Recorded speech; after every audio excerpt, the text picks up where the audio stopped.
3, 2, 1. Ladies and gentlemen, it has been a hot minute since we have had an episode, but welcome back to the Art of Move podcast with myself, Anthony Manuel, my good friend, Dr. William Raybar. We are still out here trying to find the grand unified theory of human movement biomechanics and what it means to move and live in a human body. Today, we are joined by one of the most requested guests for this podcast so far. We are joined by Joel Smith, the founder of JustFly Sports. He's an athletic trainer. He has one of the most popular recommended podcasts. When people reach out to me asking, hey, I love your podcast, what do you recommend for other similar podcasts? The JustFly Performance Podcast, with now over 385 episodes, is what I recommend to other people because it's chock full of incredible interviews, amazing information, great perspectives. And without going too long into the biographical description of you, Joel, I'd love to jump right into a conversation about movement, about training, and get a broad overview of what you're about straight from your mouth. So in terms of training, in terms of movement, in terms of what you're working on yourself in your own practice and your practice with your athletes that you work with, I'd love to hear what you're up to. And just thank you, first of all, for being on the show with us. Yeah, Anthony and William, thank you guys for having me. I'm excited to have this conversation. I guess in a nutshell, or like the elevator pitch, just to keep it that kind of brief, and then we can expand from there, is my athletic career. So I'm 40 now, and I've been training or interested in training since I drug weights up to my room when I was 12, and I was doing wall sits when I was 10 or 11 to try to jump higher. So like trying to do movement things better has always been something that's been near and dear to my heart. But I would say through my 20s, being a track and field coach, university strength coach, and the transition really was in really my 30s, I guess you could say. Early on, I approached the whole strength equation from probably, I guess you could say, more the traditional piece of it's sets and reps and exercises and do these 3 drills and try to hit these positions when you do these 3 drills. And if you look at, I guess you could say one term would be the masculine and feminine, or just more of the science and the art. There's a lot of ways to say it, but I definitely started coming a little bit more from just more of the science, more of the structure. And as I've gone throughout my career, and especially being able to work with a pretty broad scope of athletes, all the way from swimming Olympians to track and field to coaching 5 and 6-year-olds playing soccer and pretty much everything in between, you see the things that kind of go between the cracks of just having a basic, hey, do 3 sets of 10, do these A skips to sprint faster and put your limbs in these positions. You get out of, I guess you could call it, get out of the 2D, and you start to look at the actions that happen in between those spaces that are, the popular posts on Instagram, hey, do these 2 things. You start to look at all the actions in between. And so it's been the spaces in between that have really been my peak interest in my late 20s, 30s, and up till now. The podcast I run has done nothing but fuel that, because every week I have a guest and I can ask them all the questions I have about those things. I've also had the good fortune of having some extremely good mentors in the movement space that really, every journey, or you could say hero's journey, you have those archetypes, those people who teach you. And I've had some very powerful figures in my life, had good opportunity there. I wouldn't be the coach or athlete or human I am today without them. So that was like 150 floor elevator pitch. So sorry that took a little bit long, but that's kind of where I've gone. More track and field too. My roots basketball, track and field, a little bit of break dancing in high school. I'm actually realizing that dance kinesthetics is in my blood more than I've realized as well in my own training journey, and how that impacts how I coach others. And also how I understand where other coaches might come from and how they approach movement. So, throw that in there too as I get off the elevator here. Cool, man. And so one of the things that I love you said right there was this idea of the things that happen between the positions, the movements that happen. And one of the things that Will says a lot of the times, the Instagram posts, he calls it the one move explosive guy, where you do these drills, these power drills where you're starting here and then you end there. And it's kind of like there is no attention to the nuance of how you're getting from point A to point B necessarily. Let's just do it as explosively as possible. So when you were looking at, okay, we're doing these positions, we're doing these movements, but there's, maybe this 3-dimensional reality or this multi-dimensional reality that happens in movement, in athletics. what point did you realize that it's like you had to start paying more attention to that? Where did you notice that there was the gaps? What was the thing that kind of cued you into the fact that things were being slipped through the cracks? What inspired you to look into it? Yeah. Well, I think the first one was this ever growing irritation in my own like brain spirit, or you could even say just this because in my track coaching days, you have, and track is like, outputs combined with movement. You have, ultimately, you want to run the fastest time, jump as far as you can. And there's all this movement on the way there. And in sprints, it was a very easy catalyst because sprinting is probably, it's very, in some ways, with respect to like a javelin throw or a pole vault, a sprint is an easier movement to watch. It's cyclical, so you can see the same thing happening over and over again. And so it's easier to train your brain on what's happening in that respect. I think that's part of actually, our obsession with speed and linear speed, which I think is cool, but it's like, it's just a nice window. It's a nice catalyst to see a lot of these things in action. And I would watch sprinters and we'd go through the sprint drills, and I'd go through all the typical coaching, like you said, the power guy, hey, get to this position, knees up, lift your toe up, do that position. And then you watch them race and they're not doing any of that. But it was beyond my understanding. It was like, you live in these series of, you could say, bubbles. And if you're in one bubble and you don't have the understanding of what lies beyond, you just kind of get confused. And then you have the options. One, you could just go back to giving the same old coaching cues and just hope they work. And I think there's nothing that's not terribly wrong, by the way. I think that there's value in some of those things, even from a general perspective. And athletes can self-organize and get better. But I think knowing that I was seeing things that I didn't understand just kind of irritated me because I'm obsessive with wanting to know everything about what's going on with these movements. And so the fact that just in watching sprinting, especially like a lot of the rotations, the stuff in the transverse or rotational planes, like you would see the sprinter from the front view. And just for example, people may have seen this, and you'll see people whose feet are like, and knees are like out to the side. And I'm like, wait, isn't everything supposed to be in a straight line? How's this guy fast? How's he not braking and getting hurt? Those kind of questions would pop up because no one was talking about that. And so that kind of in my system for a long time.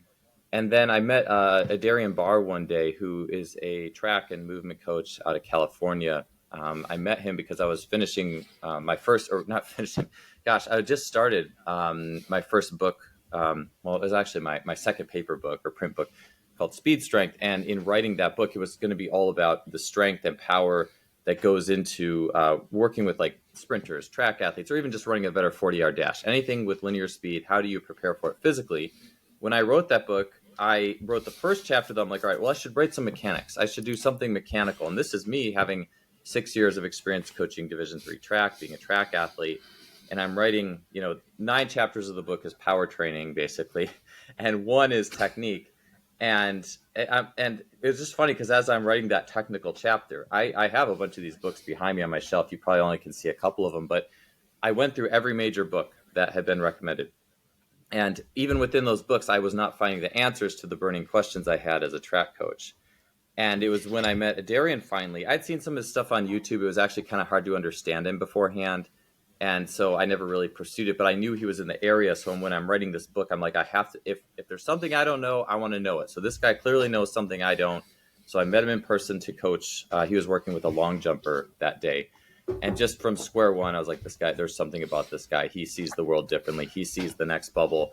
I only understood 1/5 of what he even said. It was like a different language a little bit. The long jumper he was working with obviously knew. He'd been working with him for some time. And that's almost the thing too, is like sometimes there's almost a literacy that goes with a lot of these things that I think we just not only understand it from a intellectual perspective, but we also learn to feel it. And so it was through working with him that I started to slowly grow my understanding of some of those rotations I didn't understand and things I didn't see and know. And beyond that, I actually had the good fortune to spend a lot of time in the swimming world. I grew up sucking at swimming, to say the least. I was horrible. Like I failed my level 3 swim lesson. I couldn't do like the butterfly. Like there's all this, and then it just kind of soured me. Maybe I had heavy bones too. I don't know. But in working with swimming was amazing because the medium of water is not only does it prioritize even more ability to process the world 3-dimensionally, because you have to do these twists and turns with sensory feedback. You run, your hands could swing in the air and you could get nothing. I know David Weck has the pulsars or propulsors, which are amazing because that gives that sensory feedback. But the nature of the water, you also get it. And I think swimming and swim coaching has evolved to a more sensory level than a lot of other movement practices. And then I spent time with a swim coach who talked about manufactured swimmers. He would point out swimmers, and I would see like their hand seeking a pre-planned position before they even touch the water. Basically, kind of the equivalent of, hey, the power guy, right? Lift your knee up, lift your toe up. And then you start to go to meets and you'd see people doing that. And you'd see a lot of people who are very like intellectual types. The coach told me this, so I got to do this. But then you'd see the best athletes, like the fish, the people who would get in the ocean and play, and they weren't like that. And they had this intuitive feel. And so it really challenged my thought process on how we learn skills, who the best athletes are, and then how to navigate that world. That coach who taught me about the positions also liked to use the ocean. He liked to use the ocean to get people to swim reactively and to be able to intuitively process their surroundings. So I've been able to slowly take these things on in my own journey and kind of like having that base of more traditional, thought processes and traditional strength and power. And then I've been baking in and building in more of those things that go between the cracks. So maybe another. I'm sorry, I went on longer there than I meant to. Apologize, but no, yeah. that was great actually. It sounds like a lot like me. I'm 40, former athlete. I didn't come from track or any formal athletics, but I went through the academic end of things. I learned theories, came to my chiropractic practice and my own personal movement practice, and there was holes. I did like the theory and my application didn't match up, right? Mm-hmm. So I actually heard about David Weck, I think maybe from your podcast, one of the first 100 episodes, possibly, maybe 5 years ago. Yeah. Right. So thank you for that, by the way, because that led me on a whole movement journey. And basically now I kind of want to get into the thick of things where you talk about looking straight on a sprinter. And in the academic world, it's mostly side view assessment. That's what I see from almost everybody, right? But I went on your channel and I went on your Instagram and I see you talking about the coils and I see you talking about spirals and rotations. My question is, how do you see the spirals and rotations happen? Are you looking from a certain position in the body? Are you looking at the whole system? Are you looking starting at the foot, starting at the spine? How do you view rotations and spirals, let's say in a sprint or a run? Yeah. So we can just talk about the front view, for example. So if you're watching it, sure. And this could be a track sprinter. If you go on my Instagram, I have probably every like 8th post or 10th is like Asafa Powell and Usain Bolt coming out of the blocks from the front view. That's a really good one. If you are, for the listeners, just trying to find very easy things to go run to and check this out. But it's Bolt Powell Stockholm. You YouTube that and go to about 150 in the video, and you got these guys coming at you from a front view. Awesome place to see these rotations happening, because so often you would think, and this was one of the things that Darian had mentioned very early, is like a wall drill is a very common drill to learn sprint acceleration, where you're holding a fence or a wall and leaning it 45 degrees, and then maybe switching your legs in space. And there's not to say there's not value in that. I think there's a certain level of value that can be transferred, but ultimately when you do that, you lock into the sagittal plane. It eliminates a good portion of the side to side. And so what I'm going to be looking at there is one, everyone's going to be a little bit different too. So base of support is definitely a thing.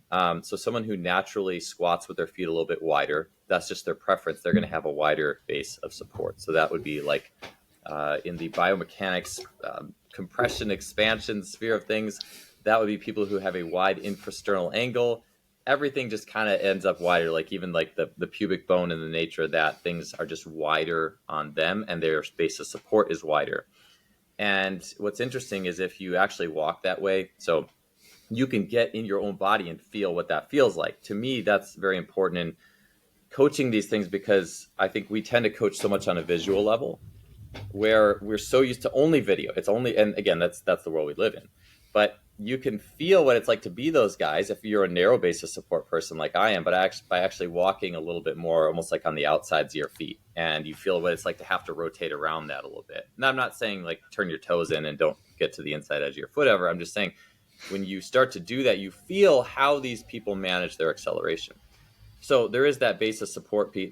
Like Christian Coleman is the world record holder in the indoor 60-meter dash. He's run equivalent to a 4.1240. he's a little bit more of a wide base of support guy if you watch him squat. And those rotations come to him very, very easily. And I think that's just part of his nature. There's also the skill side of that too. So like with Usain Bolt, what I'm looking for, and let's just, you would see this too in like Mapapi, Erling Haaland, like football, soccer players, you're going to see it like just even like when they're standing and they dig in and take their first few steps, you see this. I'll speak to this in layers too. Like the first layers are the ones that are very easy to see and understand. And the first layer would just simply be head over foot. Because that's only one position in space.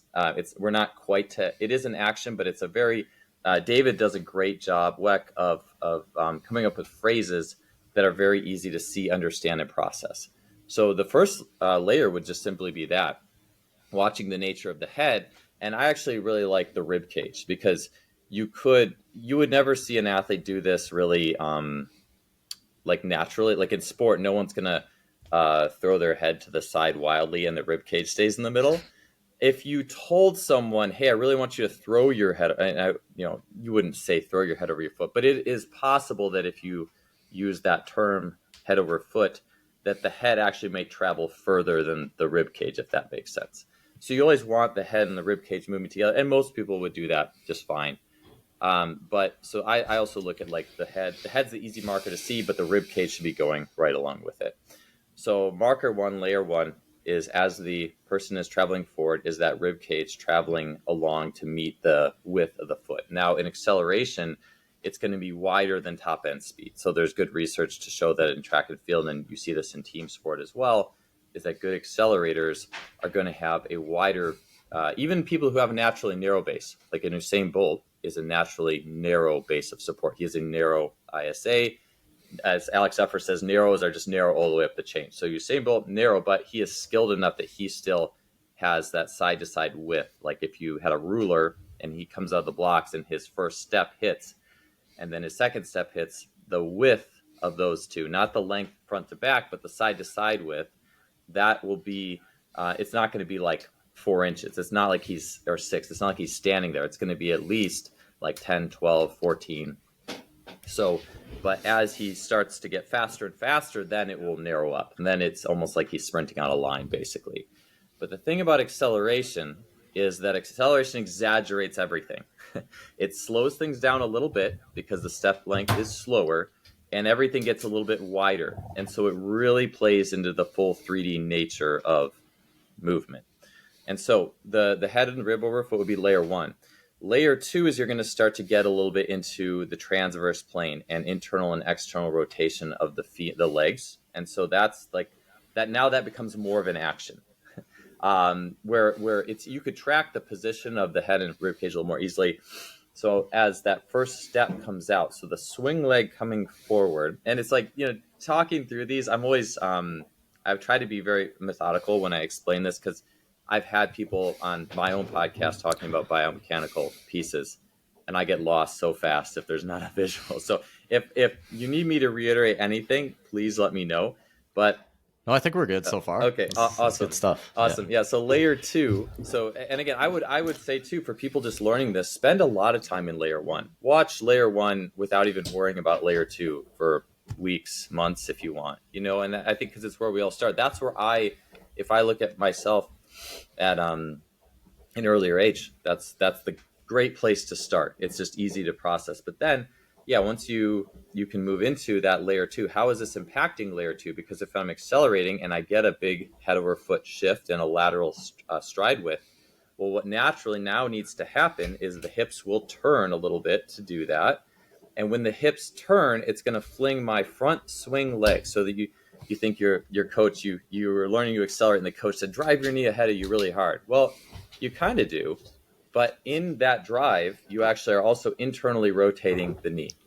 So if you think, all right, I'm going to push off and sprint, and my right leg's in front, and I'm swinging my left knee up in front of me, in that first step, in addition to your knee coming forward, you're also going to rotate your left foot is going to rotate out towards the side a little bit, and your left knee is going to rotate in towards the midline a little bit. So that's that internal rotation that's happening.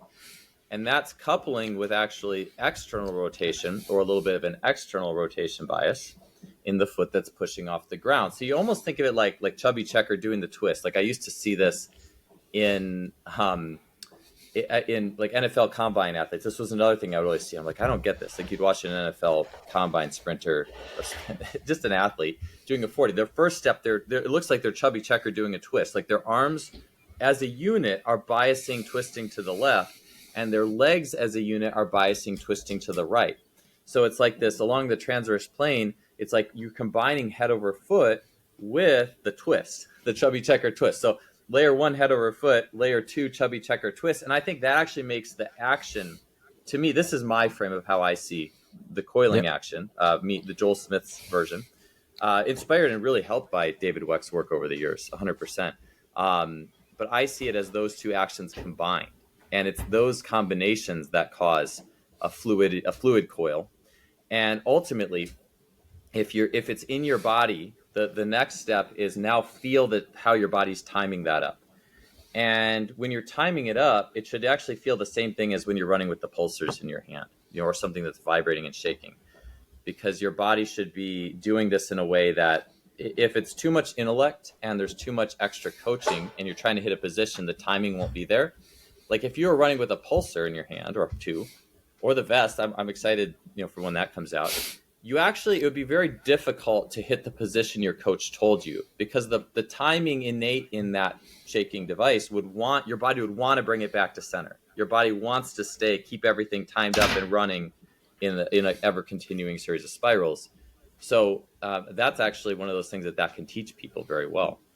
And so, just to reiterate, layer 1 is watch the head or foot rib cage. Layer 2 is watch the chubby checker. And the internal and external rotations that come with it. There's also internal and external rotations in the arms, but that's going to get, without a video, I'm even going to get confused without a video, trying to put all that together. And then 3 is just the timing that binds all that together, and watching like the timing of the limbs in space and how that feels for the individual. And the thing is, though, this is always the humbling thing, is that good athletes already do all that. So, and that's just like where you go back to square one, people. And then of course, as a coach, you find most athletes have something here or there that they need to work on. Or if you have an athlete who's already really good at it and they just want to sprint faster, well, hey, we'll just emphasize this part of those 3 today. Well, let's work with this tool today, and let's really build out that part a little bit more, and not even just work from the 2D straight ahead, but I'll give them maybe a rotational challenge and work from that perspective. So I hope that clarifies things well. Let me know if you guys have any questions with that or thoughts. I think the way that you described it is really, really clear. And there's a couple of things that you've talked about throughout the conversation so far that I kind of wanted to tie together. One was this idea of reflexive movement, when you were talking about swimming and that sort of, they're trying to get that hand position before they even touch the water. And sometimes I noticed when I first started getting into gait biomechanics, I was really influenced by things like David Weck and the head over foot and the GOTA movement system that has these very specific positions that they try to get you into. And what I noticed was that I kind of became neurotic in trying to hit these positions while I was running, and it wasn't a reflexive action for me. And so that was part of my evolution, was actually taking a step back away from just pure positional training and positional awareness, and learning to create a reflexive trust in my body to be able to handle some of these positions, while also trying to figure out, well, how do I train these things without becoming neurotic? When you're talking about the timing and the sequencing, I guess, of how this stuff is supposed to fire, how do you train this when you're talking about giving your athletes a rotational challenge, or you're maybe breaking down the sequencing a little bit? How do you avoid that issue of it becoming a neurotic thing where you're overthinking? How do you make it reflexive while still also training the qualities and the patterns of trying to improve these athletes? Yeah. So for that one, actually, I'm going to give you a little bit of a story on a bandwidth of things. And so on one end, we would have like a lot of let's just think common movements: throwing, sprinting, swinging, any typical explosive sport movement. A lot of times those come with each of their own position. If we take this all the way across the spectrum into just distance running is a beautiful place to become completely attuned to no position. And I say that in the sense that sometimes there'll be track and field coaches who have a sprint background, or speed coaches, and they're tasked with helping distance runners. How do they go to help those distance runners? They give them all the sprint drills, they give them all the positions. But then, of course, you watch those runners and it's going to all instantly fall apart. Not instantly, but like, I mean, they might do it to make the coach happy. They might want to try something new. Oh, cool. I'm working these muscles, lifting my knee. And that's fine from a general strength perspective. That's fine. You go and do a 5K. Guess what's going to happen 800 meters into that run if you're trying to run with a high knee toe up action or any sort of mechanical motion? It's going to get very inefficient. It's going to fall apart.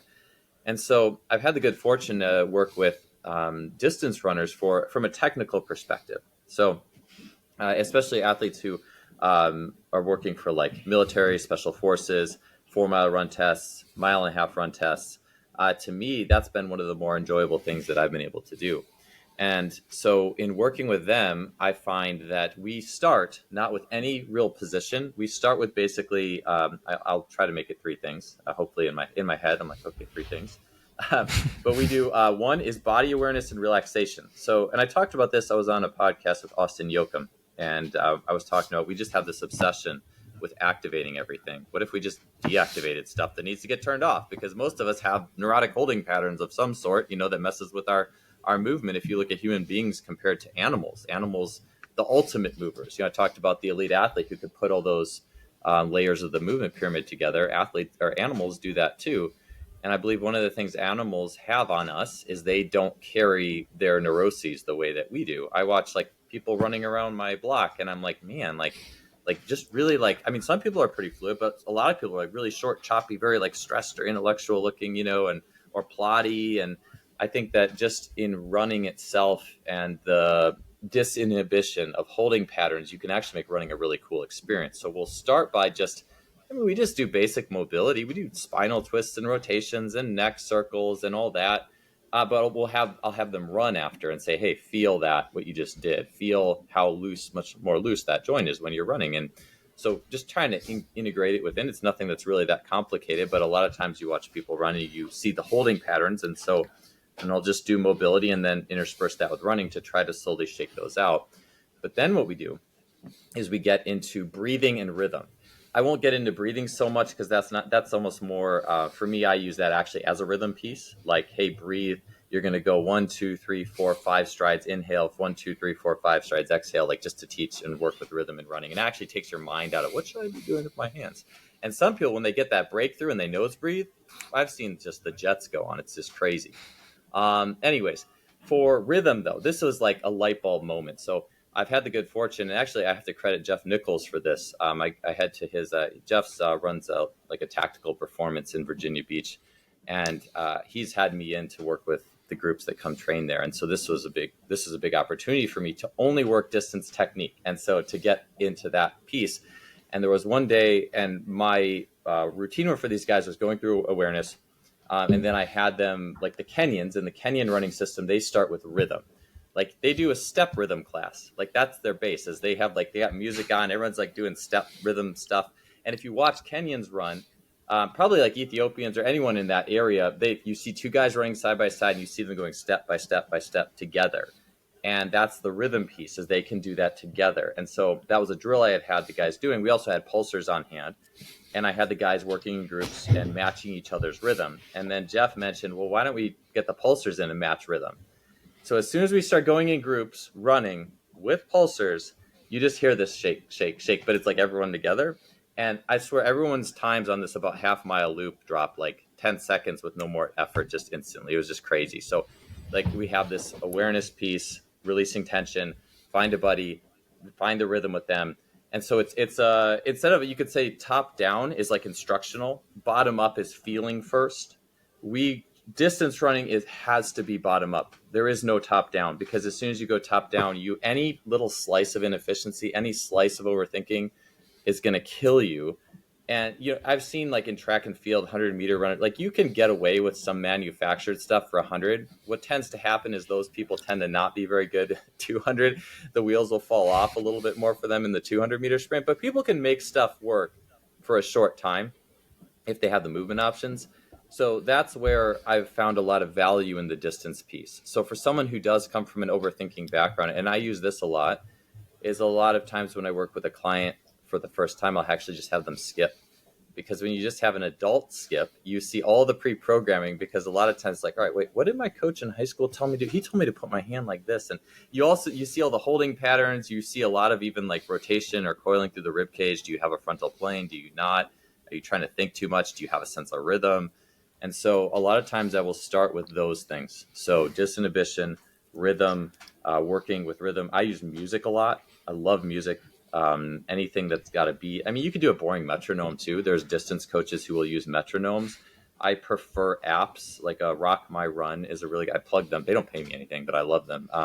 It's like an $8 a month app that has like a playlist, and the whole playlist is strung together like 130 beats per minute, 140. So if you want to hit that 730 mile pace, maybe you're at 130 or something like that. You want to drop it to 530, you go up to 165, and you can, but that will carry you, and it keeps you. I mentioned, the last thing I'll say here is I mentioned the timing. I mentioned that as that third layer of the pyramid.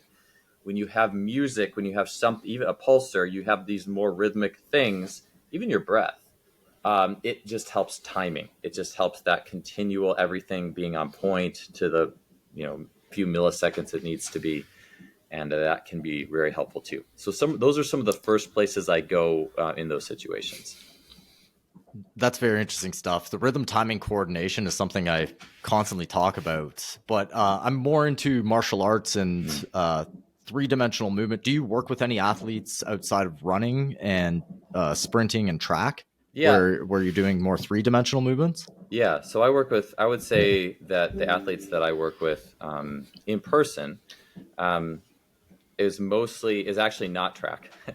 Track is mostly online. So I do a lot of online training and performance, a lot of masters track people, professional track athletes. And so track is more on a little bit in person, but in person, it's like volleyball. Like a lot of people are like volleyball, sand volleyball, a little bit of like soccer and those types of things. So it really is pretty distributed. Did you lose them? And when I was just for a second. Yeah, so did I.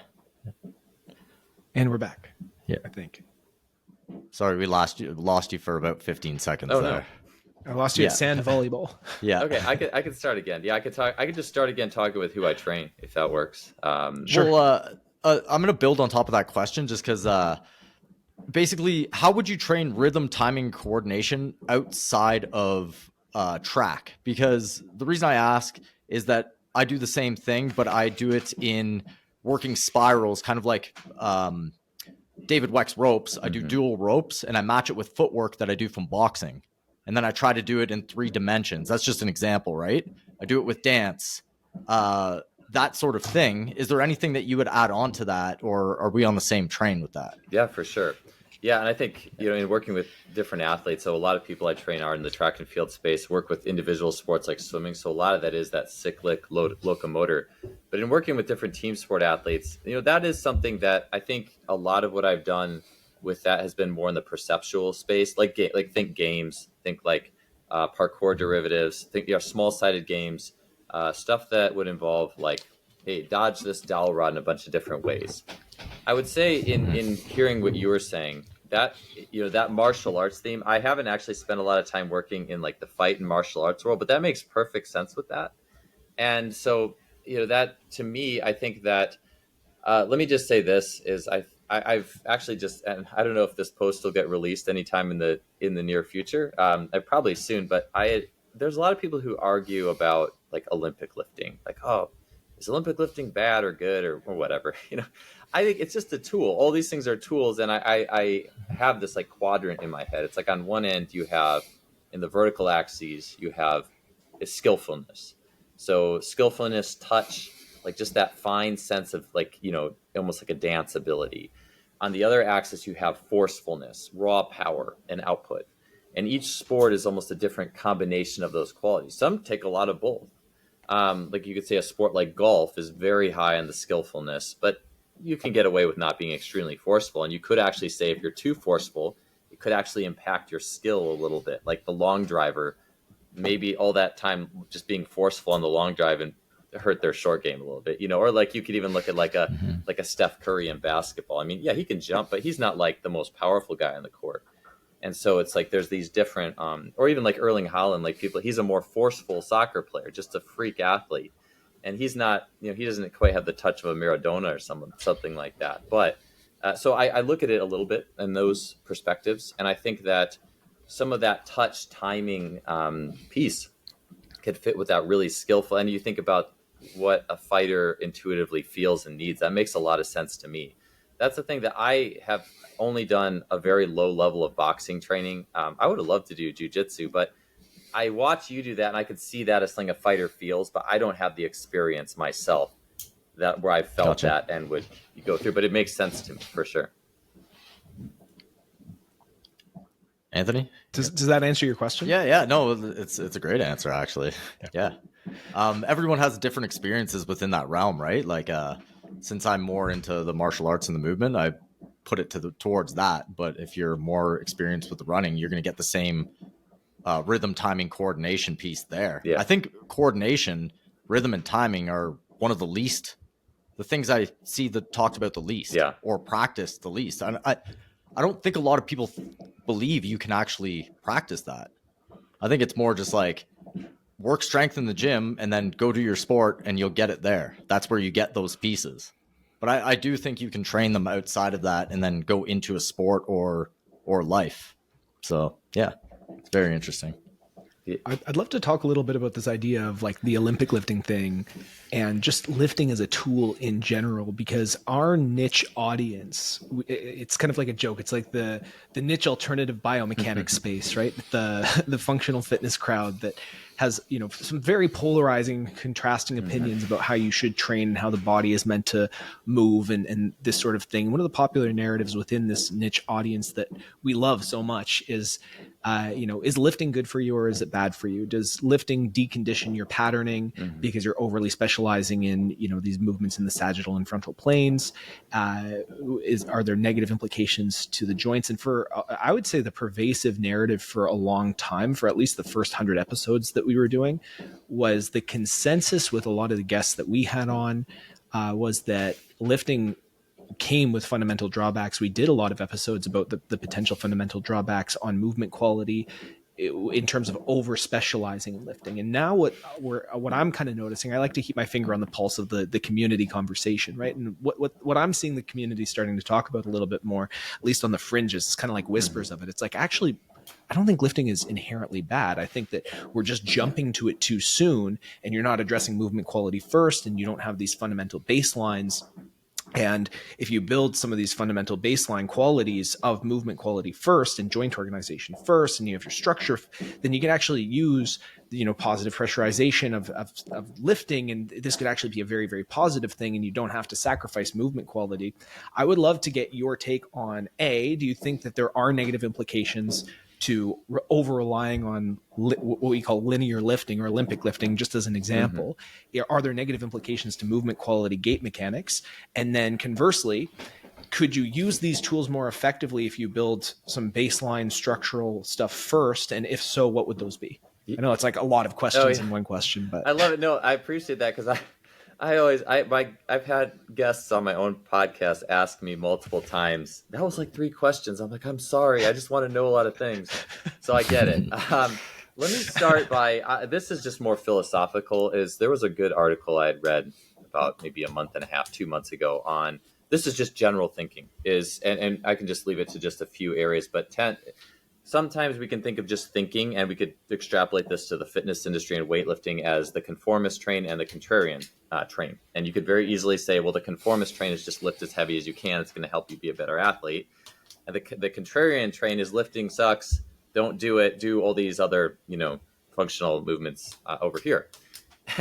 But at the end of the day, the ultimate place that's good to be is to be able to take a nuanced opinion in the midst of both conformist and contrarian thinking. Because what can happen is, if you're just a pure contrarian, you could end up as extreme as the guy on the other side. You could end up as extreme as the ultimate conformist. And so with that in mind, and just a story that goes with that is I had I'll call it the honor of being taught by Gary Marinovich in Monterey, California. I was down there. Matt Cooper, who's down in LA, invited me. He was going to hang out with Gary. And so the Marinovich system, just background, that is the ultimate contrarian system, because Gary is like hated weightlifting. If you talk to him about weightlifting, and Gary is like buff and intimidating. He looks like Jack Santa Claus, and he was like 80. I mean, this guy was in insane shape. And so the Marinovich training system was characterized by a lot of like balanced disc type work, like a hard balanced disc, or work on a physio ball that's done extremely explosively. And this isn't like, hey, just balance. It's always active, chaotic. It's very demanding.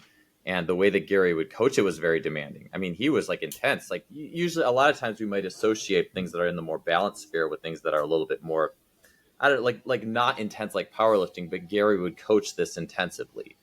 And Gary told me a story of a lot of like NFL players would go train with Gary. And this was in a fighting gym as well, though. Like he trained people out of a fighting, like an MMA gym.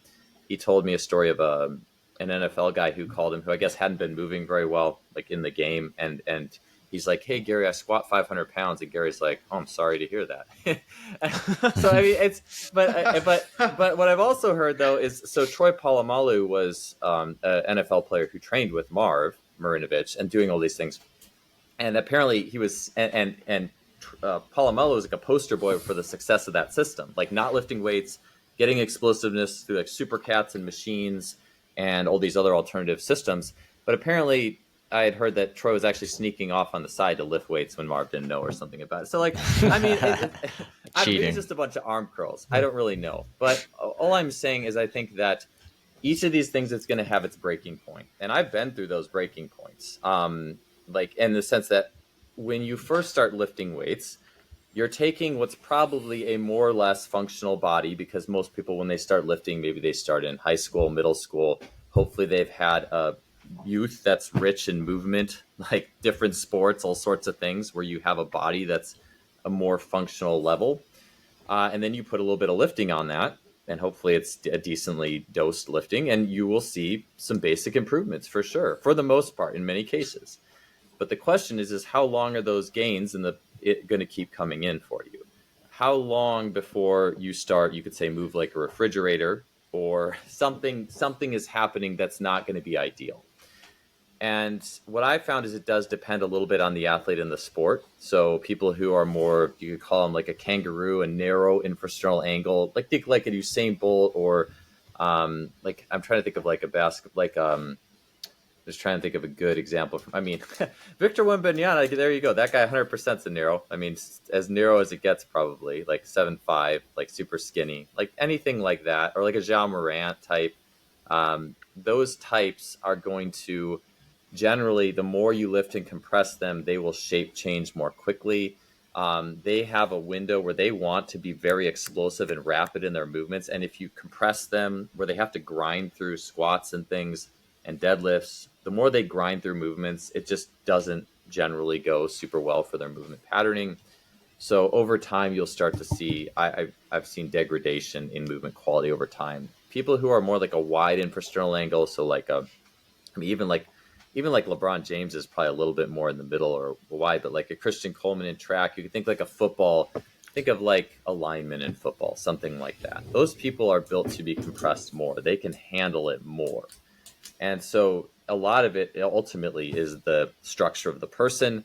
And then also, in addition to their structure, like a sturdy person, like who's built like a gorilla, can handle sturdy things. And I think we just can't forget that they can.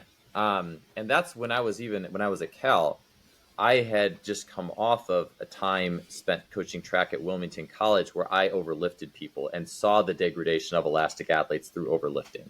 And then I'm going to Cal with this in my back pocket, like trying to keep everybody from overlifting. And I just found there was just some athletes there who just needed to lift heavier. Like you could even just say it was mental for them too. But I found when I finally gave them, you could even call it a drug of heavy lifting, because it's a full body experience. They liked it. That was something that was actually helpful for that group. It wasn't everybody. And then also I think the skill force, if you have that quadrant, skill and force, like a shot putter, like Joe Kovacs, who has the number 2 shot put in history and beat the 1990s drug record recently. There's a video of that guy squatting 800 pounds for 4 or something deep. Like, he's a beast. That guy probably needs to fulfill his gorilla nature to do what he does. But then again, the further you get more into the skill realm, like just think like tennis, soccer, martial arts, like things that are very prioritized on having touch, skill, recognition, perception of the environment, I think it can start to lose how important it is. And that's why I think you get people who, I'm trying to think of, this is like a total mind blank. I just know in MMA, it's been a big debate. Like, should you lift weights? Should you not? Like the Marinovich based system. I think, I cannot remember Nick's last name in LA, trains a bunch of fighters in LA. They don't lift, like kind of follow that system. I think the more you live in that skill-based world in the upper left of the quadrant where forcefulness is not the defining factor, I don't think you have to, and people just kind of argue about it a lot, but I think it just depends on where you are on the quadrant and then where on the quadrant you are in relation to your body shape. Can your body shape, even mentality too? I think some people just mentally want to do it more, and I think that's okay. But I've gone through it all. I've overlifted, compressed myself, did powerlifting programs, and my vertical just went downhill horribly. And I'm a narrow person, so I'm going to be influenced by that. And so that, Olympic lift, I have Olympic lifting in a lot of my programming. The power lifts is something I've kind of modulated a little bit more. Like I tend to not like 5-3-1 is a very common powerlifting program, very 1 rep max, heavier loads driven. I just think within the lifting that athletes do, I tend to cater more towards higher reps, 1x20 sometimes, but sometimes it's just something that sits in more of a 3x5 to 3x10 realm, just to keep it simple. I just think that for people who do sit on the forceful side of the quadrant for the most part, and we're doing that stuff, I just won't press them with heavy loads, and they'll just try to make it as efficient as possible. Even if it's 1 set of 10, do 1 set of 10, So that's kind of where I've fallen. My mind also, I will say too, my mind works in a way that drives me nuts sometimes. It's very expansive. It's like it's constantly throwing everything out there that could be every possibility. And so it's like, it's hard to take that possibility. They're like, well, we can still do 1 set of 10 to make sure that's in, like always trying to rein in the possibilities in the program. So I think other people who could be more definitive in a smaller amount of pieces in a program could have a very easy time also eliminating some of those things. So I like to have a lot of things in my program, though, in a reasonable volume, of course. Yeah, so that was very comprehensive. Great answer. I wanted to shift more towards, you were mentioning elasticity and how I actually noticed you have a course on it, and harnessing elasticity is one of my obsessions right now on how to move. So I have my own take on it, and I would very much love to hear your take on how you see it. And do you take connective tissue and fascia into account when you're theorizing it or in application? How are you actually devising the exercises? Can you give us a little insight on that? Yeah. And I think that's a really great point where we are starting to see that shortcoming of just the weightlifting, just the 1 rep max mentality. And so what else contributes to human motion? And I think at first, kind of with like the contrarian thing, I think it can be easy to be like, right off the offset, all right, well, muscles, don't worry about muscles. It's all about the fascia. Well, it's kind of everything, it's muscle, pressure, fascia, levers, nervous system. There's multiple contributors, but certainly the elastic return, and I think I saw in one of your social media, it was like a baseball player throwing like a submarine throw. Yeah. And that is just insane because it reminds me of, with like the fascial piece. And I've heard of the fascial piece as like a bridge, like a bridge with a suspension arms and ropes, or a dinosaur's neck is a good one, like a long, like a brachiosaurus, like a really, really, like it's got a 30-foot long neck, and that dinosaur neck could not support itself with only the bones and muscles. There has to be some sort of tensegrity oriented tissue that's actually creating a holistic suspension system. And when I watch that baseball player throw, I'm like, man, like that is not possible without some sort of more integrated piece to it. So with that piece in the equation of a baseball player as like an anchor, like, because I think people could picture like a high velocity, slow motion, like 100-mile-an-hour throw. So much of that with the elasticity is levers. And that's something I really took on from Adarian Barr. And so with levers, things that are typically trained in the gym are more of what Adarian would refer to as a class 1 lever. It's like a seesaw, like a squat. You're kind of compressing yourself like an accordion, versus speed levers are things like that baseball arm. They're swinging limbs in space. So you think of the foot the shins swinging around in a sprint. You think of that forearm swinging in space in the throw. Those are speed levers. And what I find is that elasticity is very much gained by a mastery and an intentional training of those levers. And so, well, the question is, how do you do that? Well, very easy. In one perspective, is well, just go sprint. And so, even like the base of the pyramid. Okay, long sprints is something that I've been fascinated with for a while in the realm of, let's just say, locomotor stuff. Sprinting, even jumping. So sprinting, jumping, and you could even take that into multilateral sport movement to a degree. Probably is going to start to lose transfer, like in a really hard cut or something like that.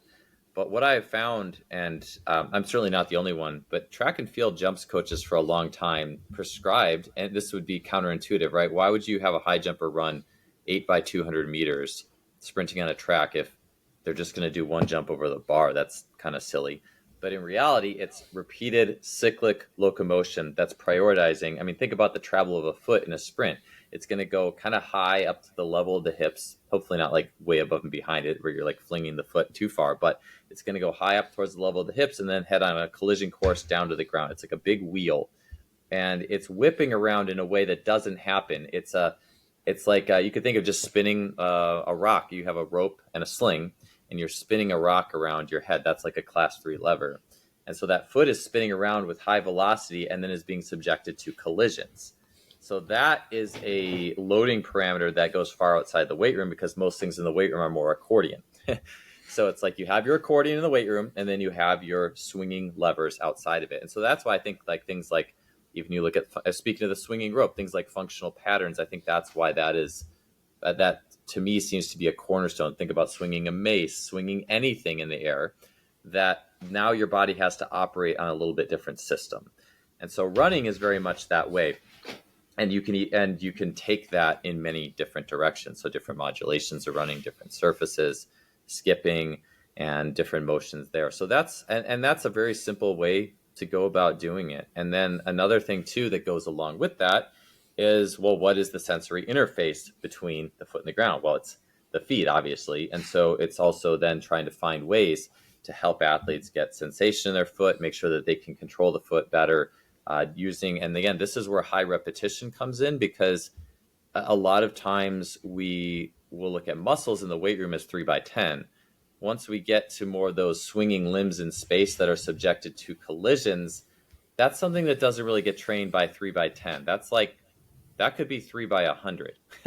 And that's where it's not slow twitch, it's just velocity collisions, and that's how the elastic tissue gets trained.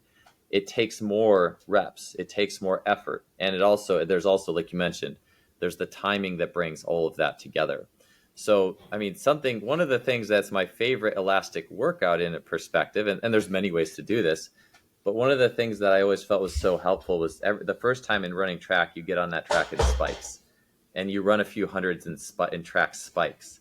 Just that feeling of pop that you have, because it's like your forefoot is so prioritized, and it's like it's cyclical. It's over and over and over again. Maybe you're taking 50 strides for 100 meters or something. I think Bolt was down at, I'm not sure, it's like 43 or something like that. So you're more than that, but you're getting in the hundreds of steps. It's not 3 by 10, and it's like that rock spinning around. So that would be a basic way to put it, but I just like things that are ballistic in nature, and really making a priority to incorporate and utilize those. And like you said, the swinging rope, like swinging the rope around, that's like a low-level ballistic, low-level fascial, just kind of like, maybe that's even almost depending on how heavy it is. I know there's like the light ropes I'll see, that's almost the regenerative version. And then you can escalate that all the way up into the heavier mace bell swings and things like that. But I think also at the same time, if we watch just children playing, learning, throwing, jumping, running around barefoot, there's so much of that exists in that medium as well. And so it's very quickly within reach of all of us, but I think it is helpful to put like, okay, here's an exercise, here's a category, here's a way to get a little bit more of that.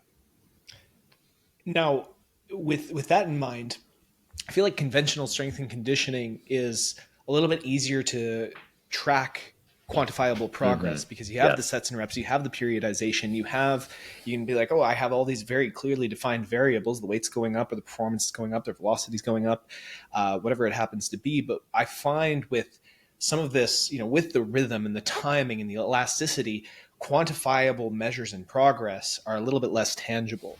And how do you know that you're making progress, or how do you plan for gradual progression? Because I feel like it's not a progressive overload situation, right? It's not like a load management thing.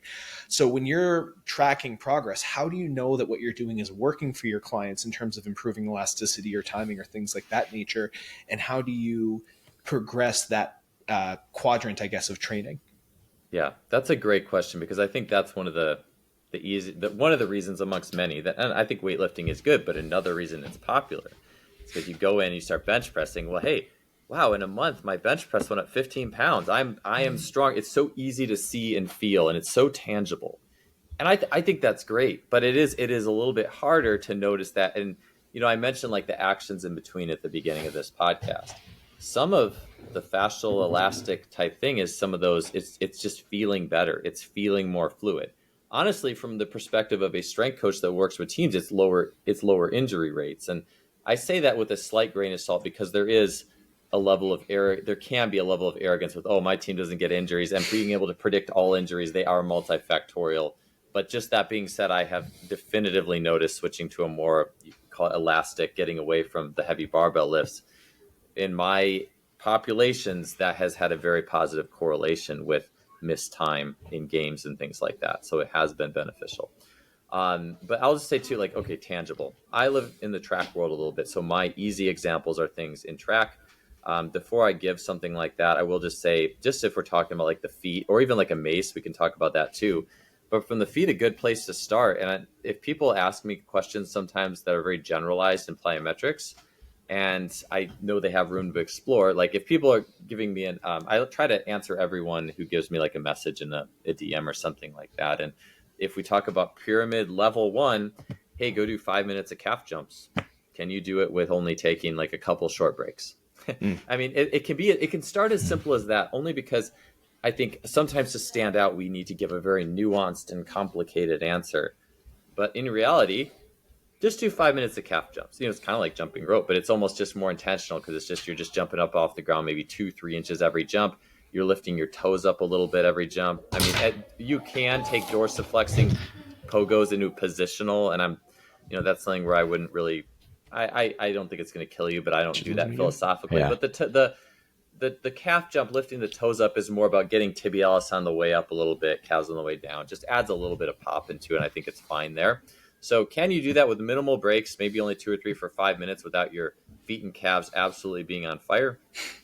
Can you do 50 three-way standing hip circles without needing to take breaks and falling over? A three-way hip circle, just think basically standing on one leg, spinning your other leg around in front of you to your side and to your back, and the whole sequence for 50 takes people about maybe like 2.5-3 minutes aside. So it is actually something where I've seen it when I go to groups and I have people do that 50, almost no one can do it. And that just can indicate a serious lack of basic qualities to be able to do those kind of things. So can you hop there? Can you do those hip circles? And then you could say, from an upper body perspective, can you swing a 10 or 15 pound mace for 5 minutes straight without feeling like you're dying? Because that is not just shoulder muscle, it's also the ability to manage it. And there's something about that from an elastic element for the upper body as well. So those are places that I would start, just from like the gym. Hey, we're doing this in the gym. But if we get out on the track, and this is something that I wouldn't have caught myself really doing this, let's say 5 or 10 years ago, but I've gotten into it a little bit and I like it. And I think too, because we split, the poles can swing so hard, like, oh, conditioning's bad, it's stupid, don't do distance running if you want to be explosive. I like having people run at 800 before they start their workout. Just run a half mile. Now, yes, endurance is a huge part of that, but efficiency and elasticity is also a massive part. I mean, I can tell you, when I was in high school and played basketball, I didn't do distance running or conditioning. I played basketball and did sprints and hurdles, but I could go whip out at 800 easy, because I just bounced along the whole thing and it was effortless. I mean, I didn't run like the fastest time in the whole world, but it was quick. And I noticed the difference dramatically. Like if you asked me in the peak of my powerlifting days, which were not that impressive, to go out and run that 800, it would suck. Like I'd be at 400 and it would already be brutal. And it wouldn't be just the aerobic, it would just be everything. It would be the elastic management, the feet, every piece of the human machinery would be that. And that's also something too, or some of these tests, if the test becomes too complex, it loses the humanity. The best stuff is the most simple. You can just go do it. And so, if you want to see a combination of your elastic and aerobic, go run an 800. And the last thing, I'll just cap it off, that just reminds me, I'm starting to see more and more people who are doing these, like the hybrid athlete, right? You do powerlifting and you do running. And I just think it's just that, like you asked me about lifting, I respect the hell out of someone who can squat 500 pounds and then go run under a 6-minute mile. And I don't think you would necessarily need to tell that person stop lifting because, well, they're demonstrating an elastic proficiency in their running. You could not run that 5, whatever it is, or around that mile if you didn't have a basic level of elastic proficiency. So I do think that it could be that simple. It's just the question becomes on the level of each individual athlete, what specifically might be holding you back and how can we really dig into that in a way that fits you the best. So I'll just, leave it simple there. It's a great place to start. Yeah, I think so too. I remember, do you know who Alex Viada is? Oh yeah. Yeah, He's I remember a asking him on Instagram because for context, I think he pulled 800 in a powerlifting meet and then the next day ran like a 50-mile race. So this guy is an absolute beast. And I remember asking him, it's like, do you have any concerns about the training in your powerlifting affecting your gait mechanics? And he said, look, if you're running as much as I am, you're doing far more repetitions of steps and running than you are doing repetitions of lifting. And so he said it wasn't even a concern. One of the ideas that Will and I have talked about in previous episodes is the idea of like just the raw neural output associated with lifting. Like when you're lifting closer to a 1-rep max, or you have that higher intensity where you have to focus in on that technique and that sequencing, it has a high neural input in your system.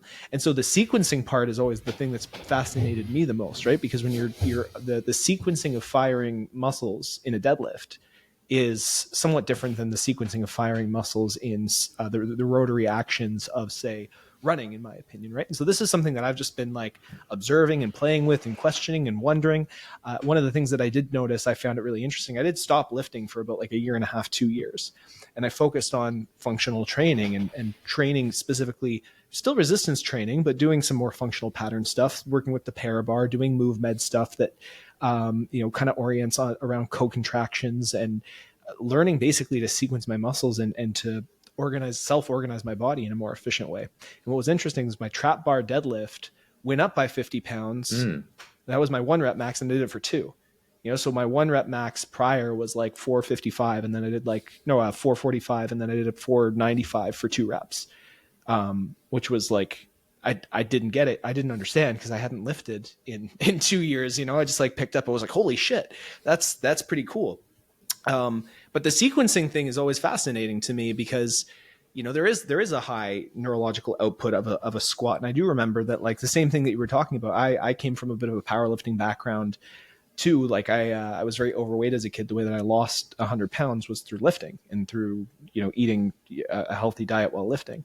And trying to run was the most excruciating thing in the world. Like forget 400 meters even. Like I couldn't even like get halfway around the block without feeling like my joints were exploding and my lungs were on fire just because of the sheer inefficiency of it. Right. And now I'm doing like nothing impressive, but at like 190 pounds, I'm, hitting 5Ks pretty, a couple times a week and feeling like it's like, holy shit, I never thought in a million years that I could even run a 5K. It's kind of crazy. And it's just working this sequencing and this efficiency. So I'm always fascinated by this idea of like, what do the neural inputs, how do they train our body, how to move and again, it's the idea of the reflexive thing, right? Like these high neural inputs from lifting are teaching our body to handle stress in a reflexive way in a particular sense. And then, so when we're in these situations where we're trying to just not think about what we're doing and just go out and run, it's like, how much of that is going to impact us? So that's just something that like, has often, I've wondered about a lot, but the more that I'm just like living it and experiencing it, the more I realize it's like, you can do both, but you have to be pretty honest about like, when are you, I like that you use overlifting is that you're the first person that I've ever heard use that term, where it's like, instead of like lifting is bad, it's like, well, no, there's actually a point of diminishing returns. So maybe just look at where this tool is no longer serving you, or this tool is actually starting to diminish in returns, and adjust accordingly to that. So it's not a question. I just wanted to throw some input in there. Yeah, oh, for sure. Yeah, and I like that. Yeah, what you mentioned what Alex said too. Like, if he's running thousands of steps, what's going to be the greater stimulus that your body ultimately adapts to? And I think there's just something that's really potent there. The one thing I think about that as well is I heard Paul Chek say this at some point. That always kind of stuck with me. And I don't know if this is 100%, like it's a 0 or 100 thing, but it's that your body adapts to the most stressful thing you did.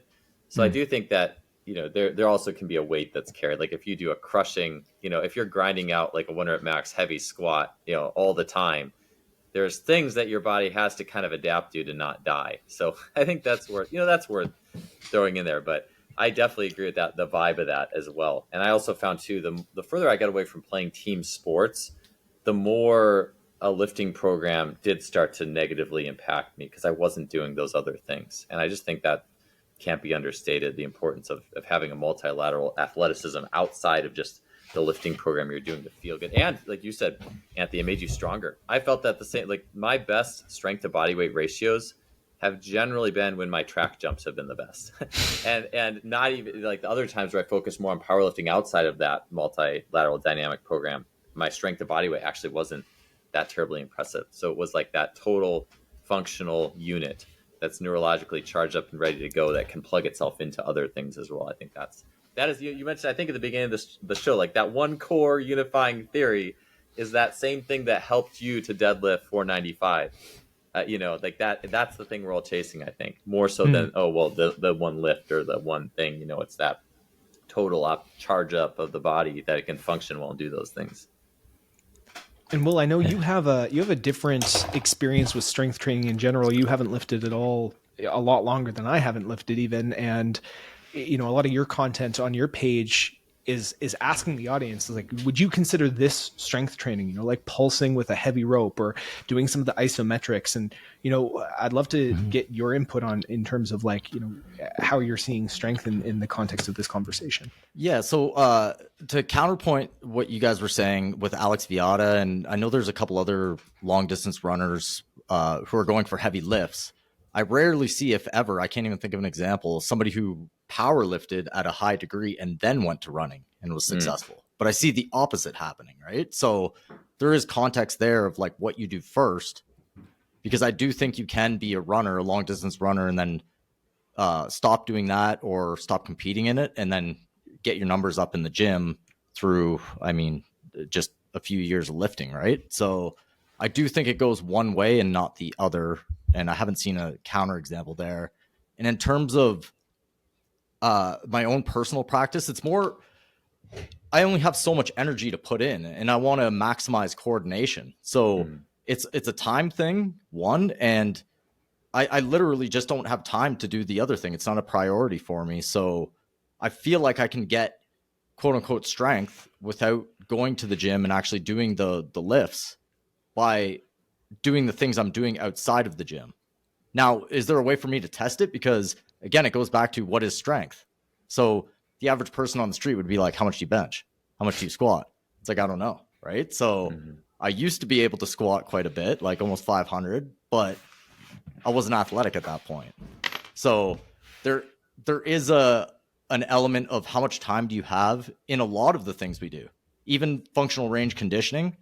I like a lot of what they do, but I just don't have time to dive into it. Right. So I take what's all day. Yeah, exactly. Right. I take what's useful to me at the time, and then I kind of disregard the rest and maybe come back to it later at a different point in my life. Right. So that was just a little context on the conversation there. I did wanted to ask you, Joel, how do you see stability? Like if I was to say, because it's a word that to me is thrown around quite a bit. It's like, let's do stability, or standing on one leg is stable. What is stability to you? Yeah. Like if I was to say hip stability, let's say. Yeah. That's a good one, because I think that's another thing where if you look at one end, kind of the more traditional strength side of things, it's very much about force. So be forceful, be stable. And you could even look at it as this type of level is that not all, but many people who find themselves in, and this is in athletics, so not fitness, but athletics, is people who are the strength coaches in sport tend to be the people who probably didn't like the chaos of sport as much, because otherwise, well, wouldn't they be sport coaches? Like sport is more chaotic, like people flying around the field and all sorts of, emerging patterns and things to take, there's a lot more chaos. There's a lot less chaos. It's more of an inner journey in the gym piece. And so I think that what kind of that can go into is everything is very controlled, like control everything as much as possible. And so I have seen that in very much, if you talk about like back health and stability, lock everything down. The spine shouldn't, this shouldn't move at all. And I think that sometimes if your lens, I think a lot of it depends on what your lens is. Is your lens, to me, my lens is very much like watching Usain Bolt start from the front view, or watching Erling Haaland, and you see all 3D planes of motion, and you see the body working, using all 3 planes as it needs to in perfect timing. And it's very hard to look at that and say, wow, look at these things getting locked down. Like, there's nothing getting locked down. So what, and Cal Dietz had said it really well, strength coaches and many people are familiar with, try to run a 40-yard dash with your abs braced. That's going to suck. Like, it's not going to go well at all. And so, and actually, I think that's kind of cool to try. Like, I would invite anyone who loves stability and always talking about stability, go try to run as fast as you can with your abs braced. There's a piece in motor learning called magnifying the error. And for someone who's actually, we talked about tension and relaxation, something that you could do to actually help people realize how tense they are. If someone's like face is real tense, say, hey, I want you to tense your face up a ton when you run, because then they're going to be even more aware of it.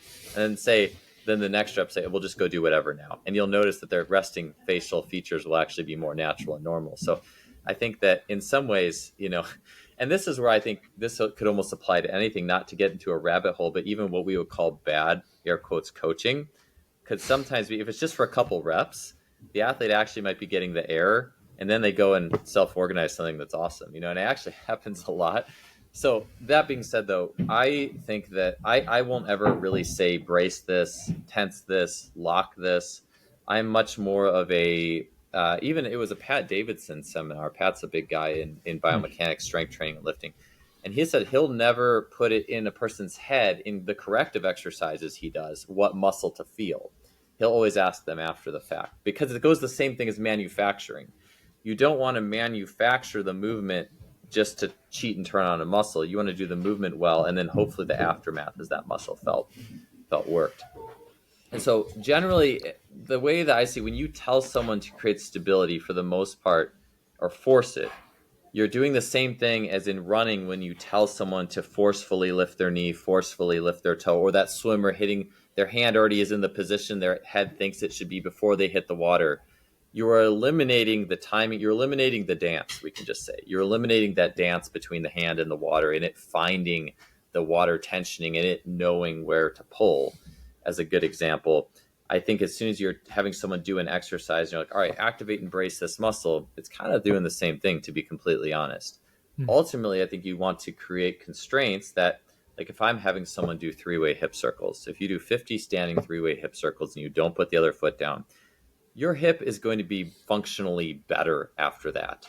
You could say it's more stable. It's more stable, but it can handle and absorb and release forces better. And something that I think is, to me, maybe another good way to look at it, and this was just said on my own podcast, is a body that has a little more relaxation to it is going to be able to absorb and redirect forces much better than a body that has a lot of tension to it. And you could try this too, to see, like, you could drop off a step and tense every muscle in your legs as hard as you could, and then rebound up. And it would probably feel very kind of pingy, but it wouldn't feel very fluid, and you'd probably hit the ground real hard. Or you can drop off the step with relaxation and then see how high you can rebound, and you're going to rebound a whole lot higher because your body can have just a better utilization.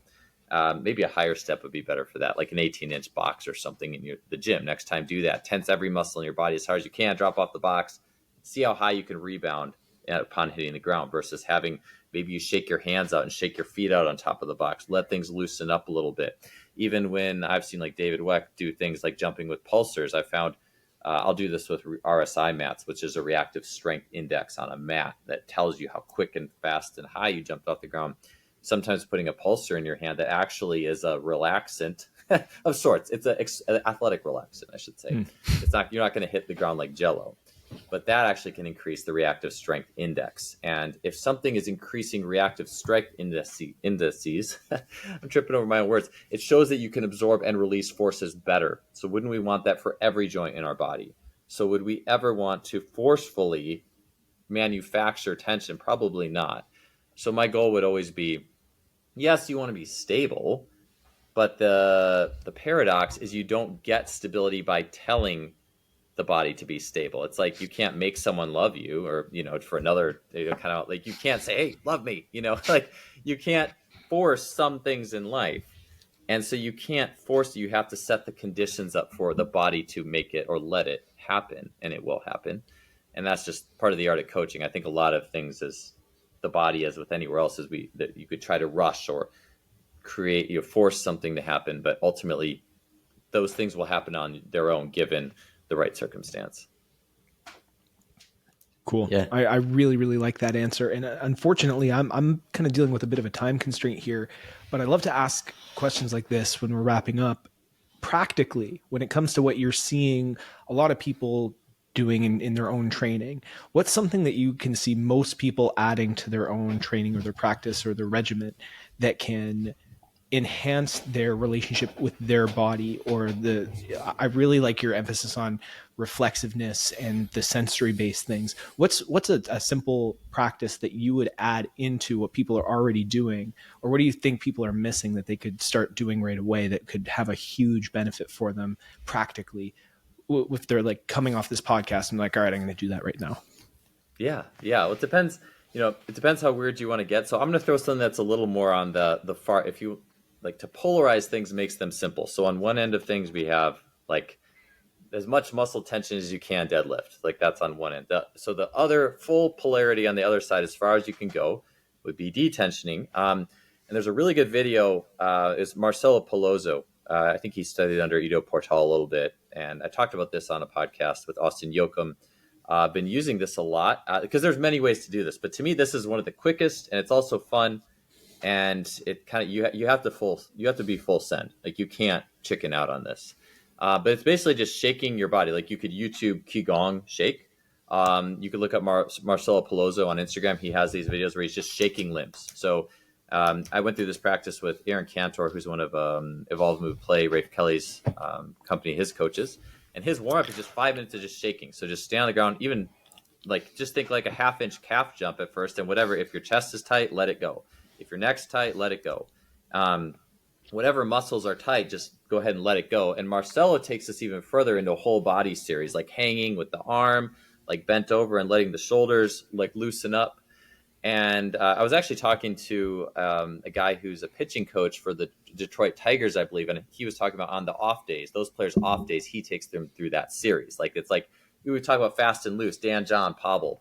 So something like that just involves shaking, and where we've always been taught activate, do this position, etc. Try doing the 100% opposite of that, and then just go do your skill and see how your body responds. And what I found is ever since I mentioned that on Austin's podcast, been doing it with every time I programmed it for my athletes. They love it. I had a guy, I programmed it for him for like 10 minutes. He's like, I wanted to do that the whole workout. I said, fine, go ahead and do it the whole workout, like do it. And then I had a guy too. He's like, man, I cut time off my sprint instantly doing that kind of thing. There's different protocols with that because again, you're just getting out of your own way. And it's also kind of like it's something that goes, you can't intellectualize it. You can't, hey, what are these 3 drills that, like you have to just, it's the opposite of everything else we've been taught. So doing something like that would challenge you, either superset it with your running, superset it with your other movement practice, whatever it is, use it as a warm up, use it as an off day, do it to music, and then see what your movement quality is in the aftermath. I would challenge you to find some portion of that. Do it at Planet Fitness or whatever. So you'll be the next person on a video that someone takes for the random weird, the weird guy at Planet Fitness. So I love it. Yeah. Will, any other closing thoughts or last minute questions? No, that was awesome. Thanks, Joel, for coming on. That was very enlightening. I'm sure our guests and the audience are going to love this one. So yeah, Absolutely. Thank you for coming on. Yeah, thank you. Like, really, thank you so much. This was a really, really fun conversation. In terms of finding your work, I know that you have your website, just-fly-sports.com, where you sell courses. You can check out seminar dates. You have your podcast, which is an amazing podcast that I recommend everyone who's into this show go check out. On Instagram, you're at JustFly Sports. Anywhere else that you want people to find your work? Yeah, I think you did a great job covering it there. You reminded me of that hyphen in the main website. It's just brutal. But yeah, those are the places. So yeah, any of those will work great. And yeah, thank you guys so much for having me on, Anthony and William. I really appreciate it. I had a lot of fun talking to you guys as well. Great. Thank you so much. And guys, if you don't mind, if you're watching this on YouTube, leave a little like, a little comment about what stood out for you most in this episode. It always really, really helps getting it out to more people. Share it with your friends, other movement geeks in your life. If you're listening on Spotify, leaving us a little review and answering the questions that we have is also really fun. We like to engage with you in the community. You can follow me on Instagram at anthony.manuel, Manuele, and Will is at The Art of Move. He's the OG of the podcast, basically. So if you guys want to check us out, come have some community discussion. Tell us what you liked about this episode. Tell us what you didn't like about this episode. We're going to have a discussion either way, and we'll catch you on the next episode of The Art of Move. Have a good one, guys.